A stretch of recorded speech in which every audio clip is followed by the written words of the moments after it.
L'AFJA, en partenariat avec le CIRPA, présente le Forum Agrofourniture 2014 sur le thème « Quelle stratégie de communication et de lobbying pour les filières de l'agrofourniture ».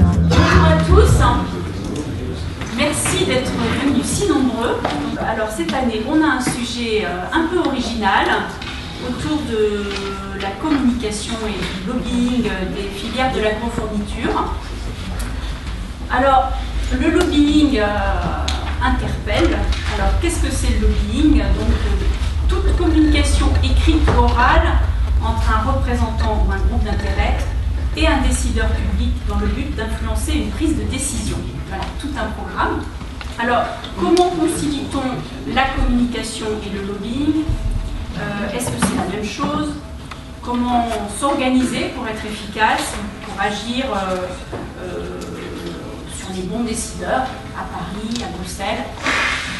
Est-ce que tout compte fait, l'opinion publique n'a pas pris une plus grande importance? Comment agir sur les réseaux sociaux? Et puis, quels outils en fait mettre en œuvre pour être efficace? Donc, voilà, en gros, le programme.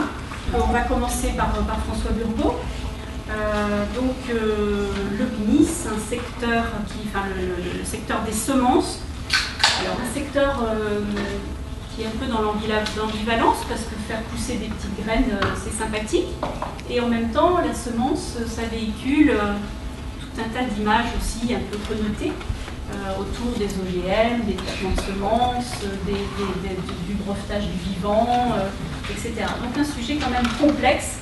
Alors je veux bien que vous nous fassiez un peu partager ce qui se passe au sein du CNIS et comment vous agissez en communication. Laurence a dit qu'elle espérait qu'on serait transparent. Non, je ne serai pas transparent. Tout ce que je peux vous promettre, c'est que je ne vous mentirai pas. Mais je ne serai pas transparent parce que un bon travail d'influence est justement un travail qui n'est pas transparent.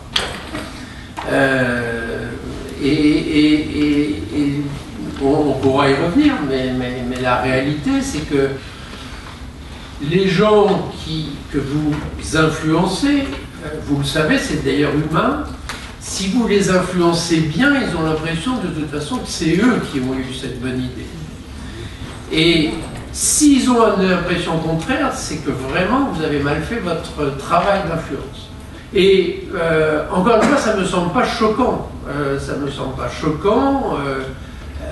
On peut imaginer, si on parle des élus, mais le travail d'influence est plus large, mais vous imaginez bien qu'un élu ne peut pas être un spécialiste du voile à l'école, de la propriété intellectuelle sur les variétés végétales, du budget de la défense nationale. Bon. Donc, par définition, un élu, c'est quelqu'un qui essaye, quand il a un sujet à aborder sur lequel il a à prendre une position, qui essaye de trouver des gens en qui il a confiance et qui vont lui donner des éléments d'information. Aujourd'hui, pour être franc, je reste persuadé qu'il faut qu'on soit sur un terrain moins rationnel, plus affectif. Si vous êtes dans Walt Disney, ou plus exactement dans les contes de Grimm, et que quand vous voulez refaire, changer la couleur de la robe, vous venez expliquer qu'il faut la mettre dans de la teinture, la laisser poser trop longtemps, etc., vous n'avez aucune chance de gagner par rapport à celui qui dit « mais non, un coup de baguette magique et c'est réglé ». Mais la vraie question, elle se pose au niveau de l'ensemble de l'agriculture. On essaye à chaque fois qu'on peut, on le fait, oui, mais là encore, on reste aujourd'hui dans de la rationalité. Et tant qu'on reste dans la rationalité, voilà, il ne faudra pas lui dire, mais je pense que José Bové est plus magique que Xavier Belin. Alors, Nicolas Marquet, expliquez-nous un peu la démarche de l'UIPP. Notre priorité pour 2015, de manière très synthétique, pour notre communication, comme pour toutes les rencontres qu'on peut avoir avec des parties prenantes, seront axés autour de deux enjeux majeurs. La première, cela reste évidemment la prévention des risques de santé chez les agriculteurs et les utilisateurs. La deuxième, parce que nous croyons aujourd'hui qu'il est indispensable dans le débat qui est le nôtre autour des produits de protection des plantes d'avoir une approche équilibrée, cette fameuse balance bénéfice-risque, et qu'on parle beaucoup des risques, on parle très peu des bénéfices. Nous pensons qu'il est encore aujourd'hui indispensable de rappeler le positionnement, l'utilité de nos solutions à destination donc, des professionnels de l'agriculture. À mon sens, un travail de communication et d'influence a d'autant plus de pertinence et de crédibilité qu'elle repose sur des têtes de réseau représentatives et soudées. Dans le cadre de la loi Labbé, donc il va y avoir une interdiction de l'utilisation des produits phyto pour le grand public. Est-ce que ça ne va pas encore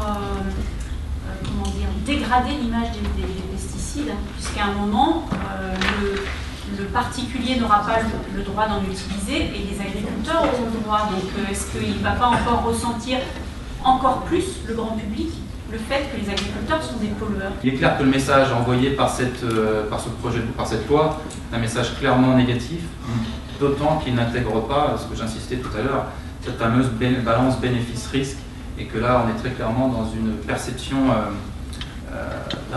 dans un seul sens.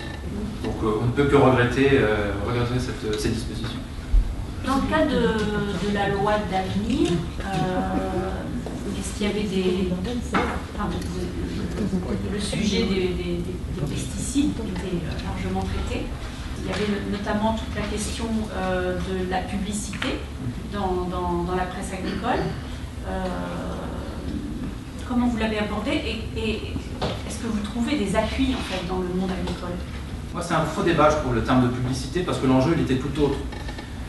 L'enjeu pour lequel on s'est battu, et on s'est tous battus finalement, parce qu'on n'était pas les seuls, les fournisseurs, les distributeurs, et puis aussi la presse qui s'en est emparée, c'était le droit de pouvoir continuer à communiquer sur les bonnes pratiques et l'accompagnement avec les produits de protection des plantes.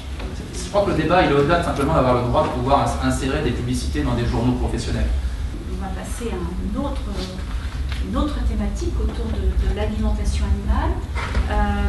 Alors vous n'êtes pas sur les mêmes problématiques, vous êtes sans doute moins exposé au regard du grand public, un peu vous en tout cas, me semble-t-il. Expliquez-nous comment vous travaillez et quelle est la problématique pour le secteur de l'alimentation animale. La communication et le lobbying, c'est l'essence même, la raison même de notre existence, puisque dans la plupart de nos statuts, en tout cas c'est le cas du SNIA, nos statuts prévoient dans son objet, la promotion, la défense et la représentation du secteur d'activité objet de nos fédérations. Donc le lobbying et la communication, c'est notre quotidien. Notre stratégie de communication et de lobbying, et je précise tout de suite, la communication est un outil de lobbying, est un outil d'influence, donc j'intégrerai bien volontiers la communication comme un des outils qui nous servent à gérer les influences, puisque c'est le terme qui est consacré. Notre stratégie a fortement évolué. Auparavant, nos structures, notre organisation professionnelle avait tendance à, peut-être avec un petit peu de suffisance, c'est la façon dont fonctionnaient les organisations professionnelles, à considérer qu'ils représentaient, et donc à chaque fois qu'ils prenaient la parole, ils avaient l'impression d'avoir la vérité. Les choses ont bien changé, je l'indiquais. Aujourd'hui, le citoyen, je vais me placer au niveau du citoyen, le citoyen se mêle de tout. Ce qui n'était pas forcément le cas il y a encore 15 ans. De ce constat, en se mêlant de tout, il a un avis sur tout. Et la somme de ces avis forme ce que l'on appelle l'opinion publique. Et cette opinion publique, aujourd'hui, a une faculté très importante d'influencer les politiques mises en place et les décisions qui sont prises, décisions qui ont un impact direct avec les entreprises que nous représentons.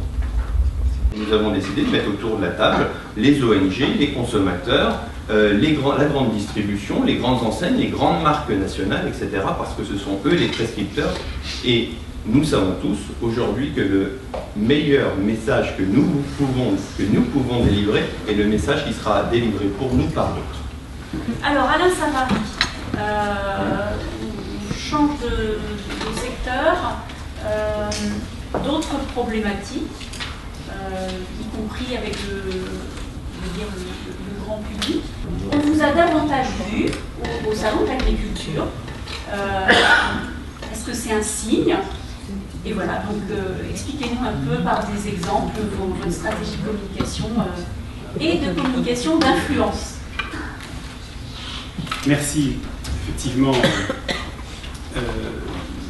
Axema et sa communication d'influence, ou ses actions d'influence, puisque je pense que je ne ferai pas de sémantique entre le lobbying ou l'influence, je ne ferai pas de sémantique entre la communication et les actions, mais tout ceci me semble assez lié. La définition que nous avons est assez simple, puisque pour nous, cela représente, il s'agit de représenter les intérêts d'un groupe de personnes, d'entreprises, d'industriels, en ce qui nous concerne bien sûr l'ensemble des entreprises d'agroéquipement en France, qui souhaitent exercer une influence auprès de personnes, auprès d'organisations, auprès d'institutions, dans le but auprès de ces personnes, dans le but de modifier leur comportement, mais auprès de personnes ou d'organisations qui ont un certain pouvoir, car sinon ça n'aurait pas beaucoup d'intérêt. Il faut aussi le reconnaître. En gros, vous n'avez pas de casserole, mais pour l'instant, vous n'êtes pas très connu par le grand public et vous avez besoin de renforcer cette image auprès du grand public avec le côté technologie. Oui, on n'a pas de casserole, mais il faut veiller. Parce que dans un certain nombre de cas, on sent venir des idées sur l'industrialisation à outrance, sur les machines automatiques, sur les automates. Et la consommation d'énergie. Sur les consommations d'énergie aussi. Donc, certes, on ne peut pas dire, par rapport à d'autres secteurs de l'amont de l'agriculture, qu'il y a eu des crises dans ce secteur de l'agroéquipement, mais il faut veiller à ce qu'il n'y en ait pas dans l'avenir. L'argument emploi, parce qu'effectivement, dans ce secteur de l'agroéquipement, il y a quand même beaucoup de, comme vous disiez, c'est atomisé, mais il y a quand même, ça représente quand même de l'emploi. Est-ce que par rapport à des élus politiques, c'est un argument qui pèse ou très bien? L'homme politique, il est d'abord un homme de terrain, et ce qui importe, c'est les emplois dans sa circonscription. Ça veut dire, en d'autres termes, si vous avez la chance d'avoir une grosse usine d'agroéquipement dans sa circonscription avec beaucoup d'emplois, là, il va vous écouter.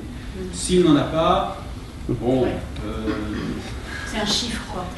Voilà, mais c'est vrai que lorsque l'on explique que nous avons plutôt des difficultés à recruter que des difficultés à recaser, c'est plus porteur au niveau du pouvoir politique que l'inverse, évidemment. Alors, Gilles Poitvin, engrais, pesticides, c'est un peu c'est la même soupe. C'est la même soupe, voilà, exactement. Expliquez-nous un peu la stratégie de l'UNIFA et ses difficultés, ou pas. Alors j'ai rappelé les missions de l'UNIFA, qui sont des missions, je pense, à peu près standard pour un syndicat professionnel. Le maître mot pour nous, c'est représenter une famille d'acteurs stratégiques de la filière agricole et alimentaire. J'ai entendu certains de mes confrères, c'est pas un reproche, mais parler de défendre les industries, on n'a rien à défendre, on représente. Je veux dire, voilà, il faut rester quand même dans le positif. Même si nous, on n'embauche pas comme Alain, ou comme on n'a pas un beau film comme Stéphane, voilà. Et on représente une famille d'industries, on n'a pas à embaucher. Nous participons aux côtés des pouvoirs publics au débat sur la fertilisation en étant force de proposition. Ça, c'est quelque chose d'important, c'est que c'est là où moi je bannis un peu le terme défendre, c'est que on ne vient pas se plaindre auprès des pouvoirs publics, on vient simplement proposer un dossier et proposer un certain nombre de solutions, y compris des solutions alternatives à ce que les pouvoirs publics avaient pu imaginer depuis leur bureau.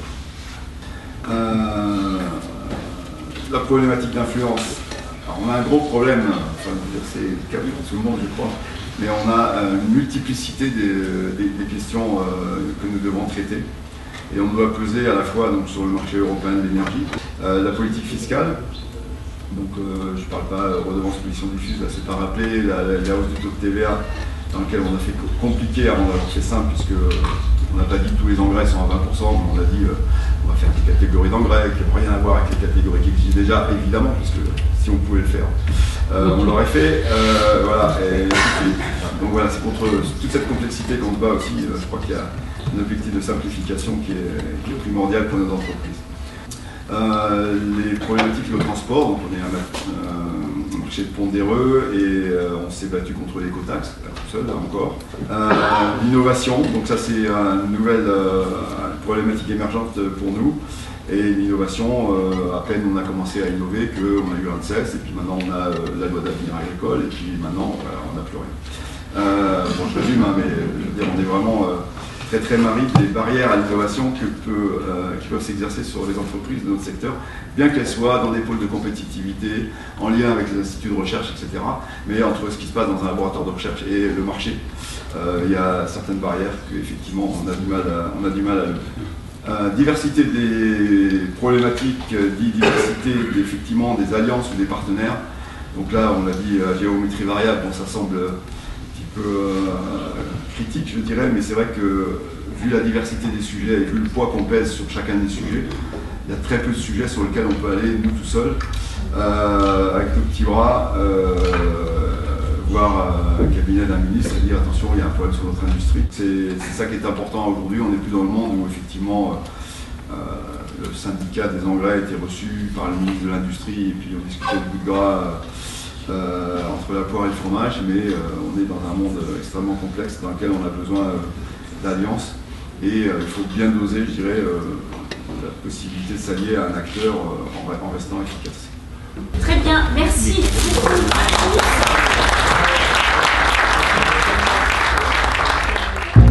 Retrouvez l'actualité de l'AFJA sur www.afja-asso.fr.